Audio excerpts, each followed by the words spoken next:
Assalamualaikum warahmatullahi wabarakatuh. Halo teman-teman, jumpa lagi di channel aku Riwi Diah Pangesti. Pada video kali ini kita akan belajar mengenai uji lanjut pasca analisis keragaman, khususnya metode kontras ortogonal. Nah, nanti akan juga diberi studi kasus tentang penelitian jenis fungisida dalam menanggulangi jenis jamur pada daya kecambah tanaman jagung.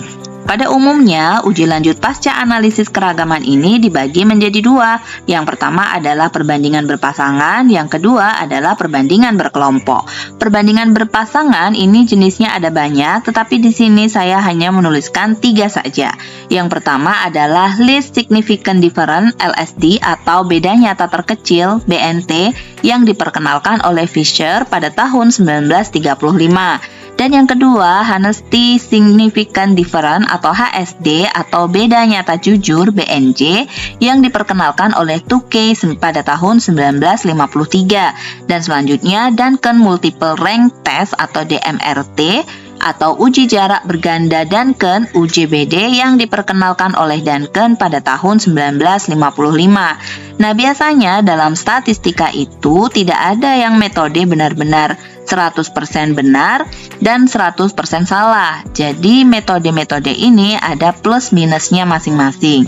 Namun biasanya juga metode-metode yang baru ini dipergunakan untuk melengkapi metode-metode yang lama. Nah, selanjutnya kita lihat di perbandingan kelompok. Di sini ada ortogonal kontras, polinomial ortogonal, dan polinomial ortogonal pada interval yang tidak sama. Nah, kita hanya khususkan untuk membahas kontras ortogonal atau ortogonal kontras. Nah, perbandingan kelompok itu maksudnya seperti apa? Yaitu membandingkan antar kelompok perlakuan. Misalnya nih, ada percobaan dengan 8 level perlakuan A, B, C, D, E, F, G, dan H. Maka kemungkinan pembandingannya yang dilakukan adalah misalnya membandingkan antara kelompok AB dengan C, D, E, F, G, H, atau membandingkan antar kelompok A, B, C, D dengan kelompok E, F, G, H, dan seterusnya. Masih banyak kemungkinan-kemungkinan yang dapat dibandingkan. Nah, kontras ortogonal itu sendiri dapat dilakukan jika kesimpulan pada uji ANOVA atau uji F yang sebelumnya sudah kita lakukan itu berkesimpulan signifikan. Maksudnya, H0-nya ditolak, artinya terdapat perbedaan antar rata perlakuan. Dia juga digunakan untuk membandingkan kelompok antar perlakuan dan dalam perlakuan. Perlakuan yang taraf perlakuannya itu kualitatif. Nah, contoh taraf perlakuan kualitatif di sini misalnya varietas tanaman, jenis pupuk, jenis fungisida, dan lain sebagainya. Sementara itu, contoh taraf perlakuan kuantitatif misalnya suhu, temperatur, dosis, dan lain sebagainya. Nah, untuk kasus pada perlakuan kuantitatif, kita gunakan uji lanjutnya adalah polinomial ortogonal atau polinomial ortogonal pada interval yang tidak sama. Ini adalah contoh kasusnya. Jadi terdapat penelitian tentang jenis fungisida dalam menanggulangi serangan penyakit jamur Diplodia spp terhadap daya kecambah jagung. Di sini terdapat ada 8 perlakuan, yaitu A, B, C, D, E, F, G, dan H. Di mana perlakuan A itu merupakan perlakuan kontrol yang tidak diberi fungisida. Perlakuan B dan C itu adalah perlakuan yang diberi fungisida berbahan aktif senyawa merkuri. Dan yang perlakuan DE itu merupakan perlakuan yang diberi fungisida berbahan aktif senyawa non-merkuri tipe 1. Yang F, fungisida berbahan aktif senyawa non-merkuri tipe 2. Dan perlakuan GH adalah fungisida berbahan aktif senyawa non-merkuri tipe 3. Jadi di sini dari 8 perlakuan ini, 8 level perlakuan ini dibagi lagi menjadi 5 kelompok. Nah, biasanya dari kasus tersebut, pertanyaan penelitiannya adalah sebagai berikut. Yang pertama, apakah terdapat perbedaan antara perlakuan kontrol dan pemberian fungisida? Apakah terdapat perbedaan antara fungisida berbahan aktif merkuri dengan non-merkuri? Apakah terdapat perbedaan di dalam fungisida berbahan aktif merkuri? Dan apakah terdapat perbedaan antara fungisida berbahan aktif non-merkuri tipe 1 dengan tipe lainnya? Apakah terdapat perbedaan antara fungisida berbahan aktif non-merkuri dalam tipe 1? Apakah terdapat perbedaan antara fungisida berbahan aktif non-merkuri tipe 2 dan tipe 3? Dan yang terakhir adalah apakah terdapat perbedaan antara fungisida berbahan aktif non-merkuri dalam tipe 3? Nah, pertanyaan penelitian ini kemudian akan perlu dilakukan uji perbandingan secara berkelompok. Nah, dari kasus itu terdapat 7 kemungkinan perbandingan. Dari mana 7 ini? Yaitu dari banyaknya derajat bebas perlakuan atau jumlah perlakuan dikurang 1 sama dengan 7. 8 dikurang 1 sama dengan 7. Nah, 7 ini merupakan hasil dari derajat bebas perlakuan. Nah, pertanyaan-pertanyaan penelitian yang kita sebutkan tadi ini kita inisiasikan ke dalam 7 komponen. Komponen yang pertama yaitu membandingkan antara kelompok kontrol dengan kelompok yang diberi fungisida, baik fungisida dengan senyawa merkuri ataupun non-merkuri. Kemudian kelompok kedua ini membandingkan fungisida yang berbahan aktif merkuri dengan fungisida yang berbahan aktif non-merkuri. Nah, kelompok komponen ketiga ini membedakan 2 perlakuan dalam satu kelompok, yaitu kelompok fungisida yang memiliki senyawa aktif merkuri B dan C. Dan ini seterusnya terdapat 7 komponen kemungkinan perbandingan.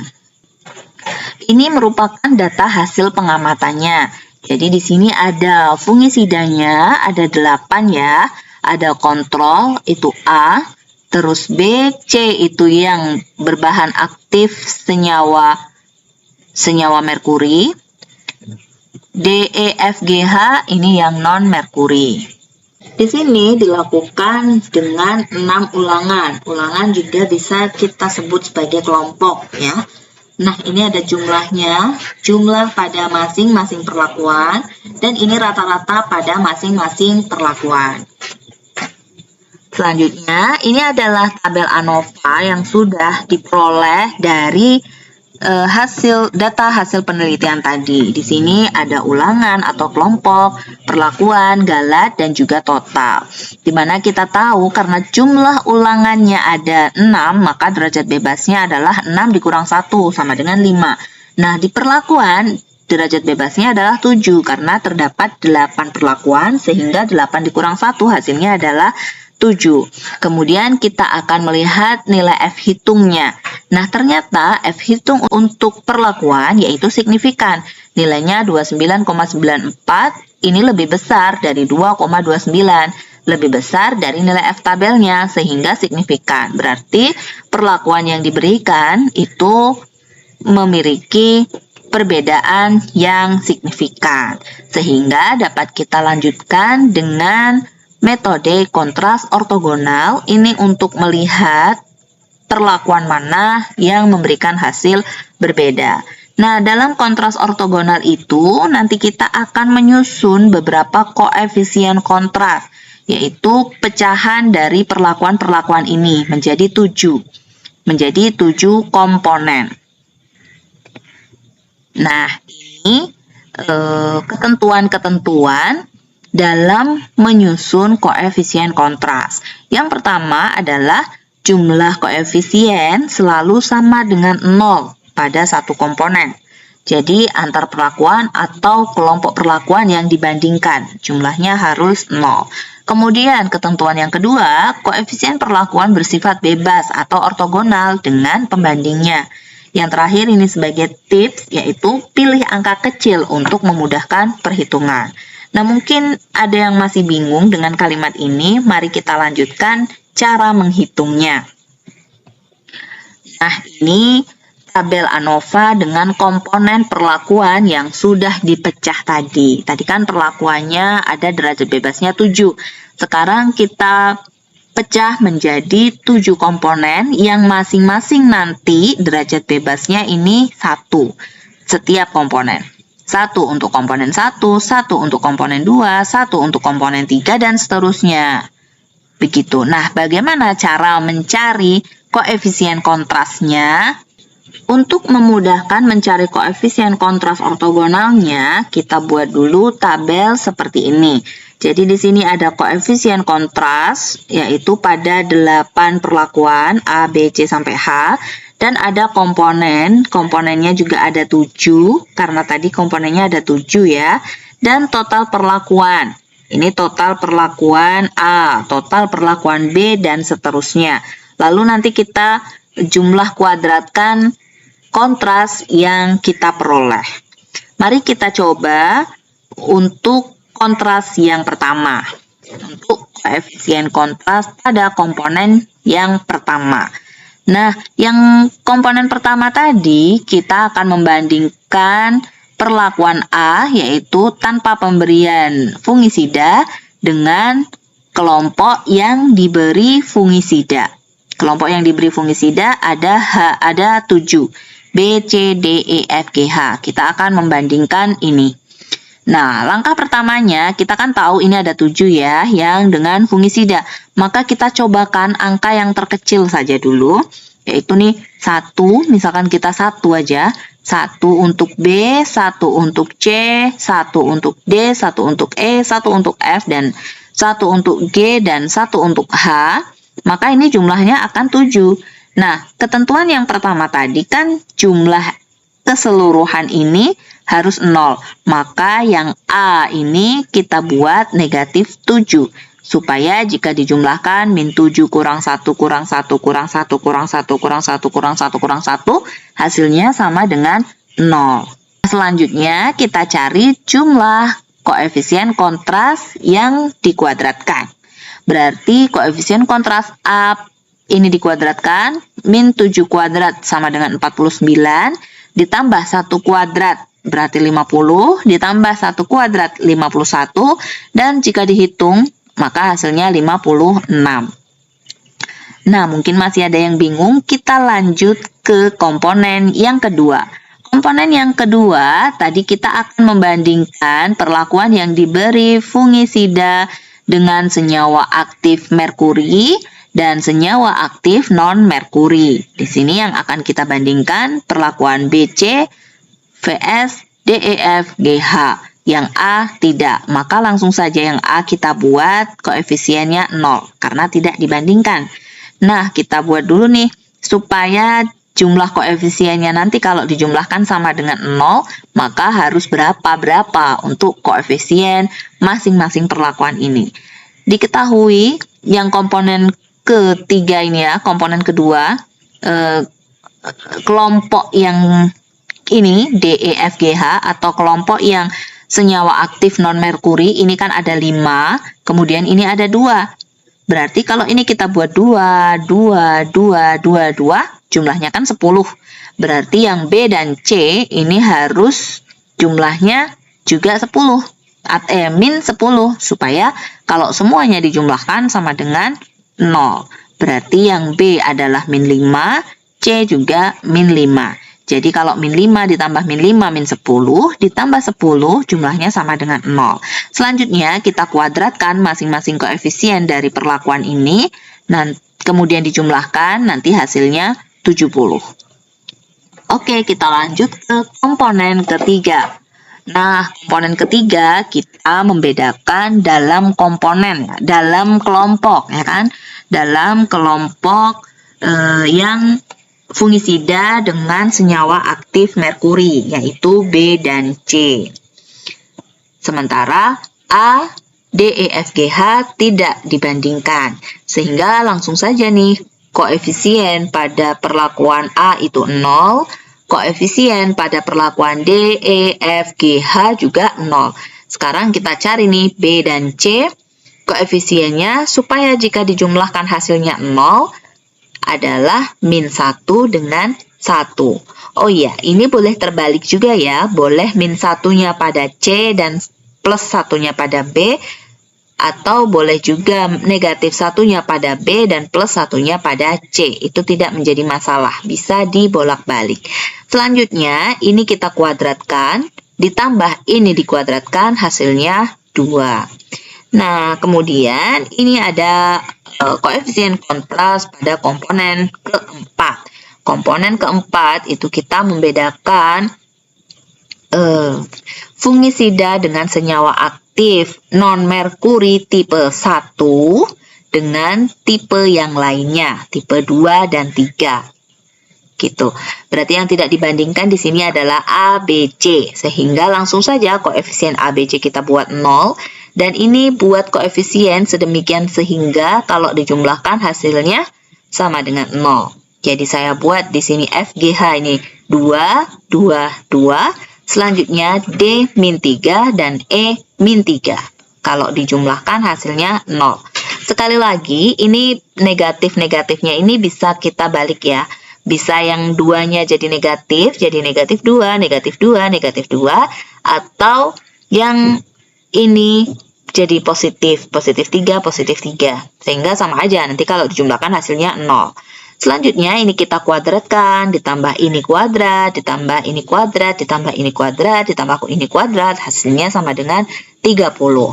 Nah, untuk komponen kelima, 6 dan 7, silahkan teman-teman coba sendiri di rumah. Dan cocokkan ya. Cocokkan hasilnya dengan ini. Boleh di screenshot dulu. Baik, sudah selesai. Untuk mencari koefisien kontras. Selanjutnya yang akan kita lakukan adalah menghitung JK pada setiap komponen. Rumusnya menggunakan rumus ini. JK pada komponen ke I-nya ini adalah 1 sampai 7 ya, karena ada 7 komponen, sama dengan sigma dari koefisien kontras dikali total perlakuan, kemudian dikuadratkan. Lalu dibagi R ini adalah ulangan, dikali sigma koefisien kontras kuadrat. Oke, kita masuk ke jumlah kuadrat pada komponen pertama. Komponen pertama tadi nilai C ini adalah koefisien kontras yang tadi kita cari ya. Nilai C-nya adalah min 7, 1, 1, 1, 1, 1, 1, 1, ya kan? Nah, maka dibuatlah min 7 kali 44. 44 ini adalah total perlakuan A. Kemudian ditambah 1 dikali 119. 119 ini adalah total perlakuan B. 85 total perlakuan C. 51 total perlakuan D. Dan seterusnya. Kalau sudah dikalikan dan dijumlahkan, kemudian dikuadratkan. Baru kita bagi dengan ulangan dikali C sigma C kuadrat 56. Nih ya, sigma C kuadrat untuk komponen 1 yaitu 56. Sehingga hasilnya 28,58. Ini untuk jumlah kuadrat komponen 1. Selanjutnya, jumlah kuadrat komponen 2, kita lihat juga koefisien kontrasnya tadi ya. 0, min 5, min 5, 2, 2, 2, 2, 2. Nah, 0 dikali 44, di mana 44 ini adalah total perlakuan A, total perlakuan B, total perlakuan C, dan seterusnya. Kemudian ini adalah ulangannya sama ya, jadi dari tadi 6 terus, dikali dengan sigma C kuadrat, atau sigma koefisien kontras yang dikuadratkan. Kita lihat di komponen 2, sigma C kuadratnya adalah 70.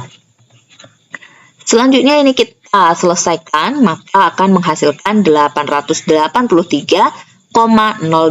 Ini adalah jumlah kuadrat komponen kedua. Begitu juga untuk komponen ketiga, komponen keempat, komponen kelima, komponen keenam, dan komponen ketujuh. Teman-teman bisa cari sendiri nanti ya. Nah, selanjutnya kita lanjutkan dengan menghitung total JK komponen. Jadi kalau komponen 1, 2, 3, 4, 5, 6, dan 7 tadi kita totalkan, kita jumlahkan, maka hasilnya ini akan sama dengan jumlah kuadrat perlakuan. Jadi nanti silahkan dijumlahkan sendiri, maka akan menghasilkan 121058,58 yang merupakan jumlah kuadrat perlakuan. Nah, kalau totalnya udah sama dengan jumlah kuadrat perlakuan, maka yang kita kerjakan ini sudah benar. Ini dia tabel ANOVA dengan komponen perlakuan yang sudah dipecah pada masing-masing komponen. Kita lihat ya, jumlah kuadrat perlakuannya ini ada 1210,58. Ini sama nilainya dengan apabila kita menjumlahkan komponen-komponen ini. Berarti hasilnya sudah benar. Selanjutnya, ini derajat bebasnya untuk masing-masing komponen 1 dan totalnya juga 7, sama dengan dB perlakuannya. Selanjutnya kita mencari kuadrat tengah pada masing-masing komponen. Karena dB-nya 1, maka kuadrat tengahnya sama dengan nilai jumlah kuadratnya. Gitu. Nah, selanjutnya ini kita cari F hitung. Rumusnya sama. Jadi F hitung ini adalah kuadrat tengah komponen dibagi dengan kuadrat tengah galat. Nah, ini hasilnya untuk komponen 1, 2, 3, 4, 5, 6, 7, 8. Kemudian F hitung ini kita bandingkan dengan F tabel. Kriterianya sama ya. Apabila F hitungnya lebih besar dari F tabel, maka dapat disimpulkan bahwa perlakuan itu berbeda nyata. Di sini kita lihat yang lebih besar dari F tabel adalah komponen 1, 2, 3, 4. Dan yang komponen 5, 6, dan 7 tidak berbeda nyata. Maka dalam menulis kesimpulannya, kita lihat. Nah, ini dia dalam menulis kesimpulannya. Kesimpulannya juga ada 7. Kesimpulan yang pertama, yaitu terdapat perbedaan yang nyata antara kelompok kontrol dan kelompok yang diberi fungisida dalam mencegah jamur terhadap daya kecambah tanaman jagung. Jadi A dengan B itu berbeda, A dengan C berbeda, AE berbeda, AF berbeda, AG berbeda, dan AH berbeda. Begitu juga untuk komponen kedua. Terdapat perbedaan yang signifikan antara kelompok perlakuan yang diberi fungisida dengan senyawa aktif merkuri dan non-merkuri dalam mencegah jamur terhadap daya kecambah. Berarti ini B dengan D berbeda, BE beda, B dengan G, F, H juga berbeda. Dan seterusnya. Bisa dibaca sendiri. Sekarang kita coba interpretasikan untuk setiap komponen. Saya coba untuk komponen 1. Nanti komponen 2 dan seterusnya teman-teman coba sendiri ya. Nah, untuk komponen 1, kesimpulannya tadi kan kelompok kontrol berbeda dengan kelompok yang diberi fungisida. Rata-rata daya kecambah tanaman jagung pada perlakuan kontrol adalah sebesar 7,33 dan berbeda dengan daya kecambah pada tanaman jagung yang diberi fungisida. Rata-rata daya kecambah yang diberi fungisida adalah, kita rata-ratakan tadi ya, yang B, C, D, E, F, G, H, kemudian dibagi 7, sama dengan 9,67. Ini adalah rata-rata daya kecambah yang diberi fungisida. Dan nilai rata-rata daya kecambah tanaman jagung yang diberi fungisida lebih besar daripada rata-rata daya kecambah tanaman jagung yang tidak diberi fungisida. Sampai di sini dulu yang bisa saya sampaikan pada video ini. Terima kasih sudah menonton. Assalamualaikum warahmatullahi wabarakatuh.